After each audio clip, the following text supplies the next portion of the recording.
अस्सलाम वालेकुम। आज की वीडियो में आप जानेंगे दारचीनी के बारे में कि दारचीनी के क्या फ़वाइद हैं और क्या नुकसानात हैं।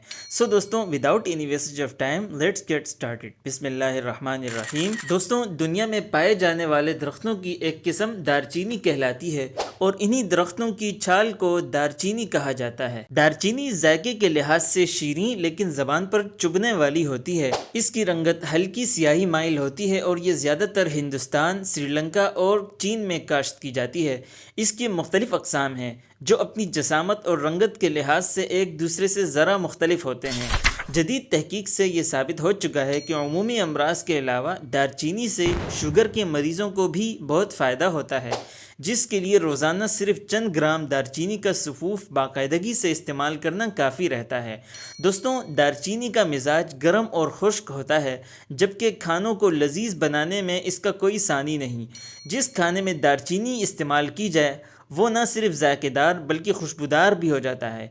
दारचीनी का खानों में इस्तेमाल इस बात की ज़मानत है कि आप सेहतमंद रहेंगे, क्योंकि ये बहुत सी बीमारियों में बेहद मुफीद है। इसका एक बड़ा मगर गैर मारूफ फ़ायदा यह है कि उसे खानों में इस्तेमाल करने से खाने ख़राब होने से बच जाते हैं, जिसकी वजह यह है कि इसके इस्तेमाल से खानों में कई किस्म के जरासीम, बैक्टीरिया की अफजाइश में कमी वाक़ई हो जाती है। दोस्तों, अब हम दारचीनी के फ़वाइद की तरफ चलते हैं। दारचीनी का शहद के साथ इस्तेमाल बहुत मुफीद होता है, जिससे इम्यून सिस्टम में इम्प्रूवमेंट होती है। ये नज़ला, ज़ुकाम और मतली में मददगार साबित होता है।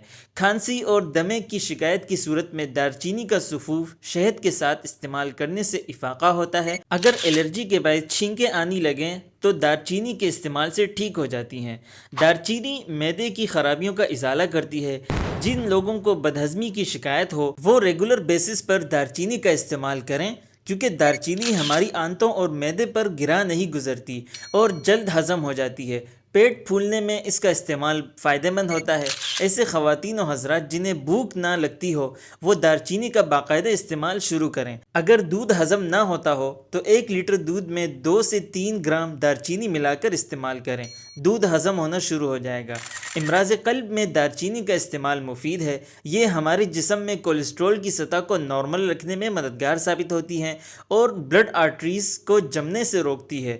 दोस्तों, दांत के दर्द की सूरत में अगर दारचीनी का तेल रुई में मिलाकर दर्द वाली जगह पर रखा जाए तो इफ़ाक़ा होता है। दोस्तों, सर के दर्द में दारचीनी का लेप माथे पर लगाना फ़ायदेमंद साबित होता है, बिलखुसूस जब सर्दियों में दर्द सर की शिकायत हो तो ये अमल ज़रूर करना चाहिए। दोस्तों, ये तो दारचीनी के कुछ फ़वाइद थे। अब हम इसके नुकसानात की तरफ चलते हैं। इसको ज़्यादा खाने से जिस्म पर जो साइड इफ़ेक्ट्स होते हैं वो मुलाहज़ा कीजिए। दोस्तों, ये दिल के लिए मसाइल पैदा कर सकती है। दारचीनी का ज़्यादा इस्तेमाल से दिल की धड़कन तेज़ होती है, इसलिए दिल के मसाइल से 2-4 अफराद को दारचीनी के इस्तेमाल से ख़बरदार किया जाता है। दोस्तों, इससे बॉडी टेम्परेचर इंक्रीज़ होता है। दारचीनी ज़्यादा खाने से इंसानी जिस्म का दर्जा हरारत बढ़ जाता है, लिहाजा जिस्म में किसी भी इन्फेक्शन के मुतासर अफराद को डॉक्टरों की जानिब से मुतनब्बिह किया जाता है कि वो दारचीनी का बहुत ज़्यादा इस्तेमाल ना करें। दोस्तों, इससे एलर्जी भी हो जाती है। दारचीनी से बाज़ अफराद को बाज़ नौइयत की एलर्जी हो सकती है। ये एलर्जी नक्सीर फूटने, आंखों की सोजिश, मैदे में दर्द, हाथों और चेहरे पर सूजन और गुनूदगी की सूरत में सामने आ सकती है। दारचीनी का इस्तेमाल प्रेग्नेंट ख़वातीन के लिए बिल्कुल ठीक नहीं। दौरान हमल ख़वातीन के लिए दारचीनी का इस्तेमाल मुनासिब नहीं। दारचीनी के ज़्यादा इस्तेमाल से ब्लड शुगर लेवल डाउन हो सकता है। रिसर्च से ये बात साबित हुई है कि दारचीनी के बकसरत इस्तेमाल से ब्लड शुगर लेवल कम हो सकता है, जिसके नतीजे में आम इंसान को चक्कर आ सकते हैं। दोस्तों, इससे स्किन प्रॉब्लम्स आ सकती हैं। इंसानी जिल्द पर दारचीनी के तेल का वही असर होता है जो तेज़ मिर्च के पाउडर का जिल्द पर होता है, यानी इससे जिल्द पर शदीद जलन का एहसास होता है। दारचीनी एंटीबायोटिक के साथ रिएक्ट होता है। दोस्तों, दारचीनी को एक किस्म का एंटीबायोटिक शुमार किया जाता है, लिहाजा अगर आप किसी बीमारी के सबब किसी भी नौइयत की एंटीबायोटिक खा रहे हैं तो आपको दारचीनी इस्तेमाल नहीं करनी चाहिए। हो सकता है कि ये मालिज की दवा के साथ मिलकर एक दूसरे पर असर कर दे और इसके साइड इफ़ेक्ट्स बहुत ज़्यादा हो सकते हैं।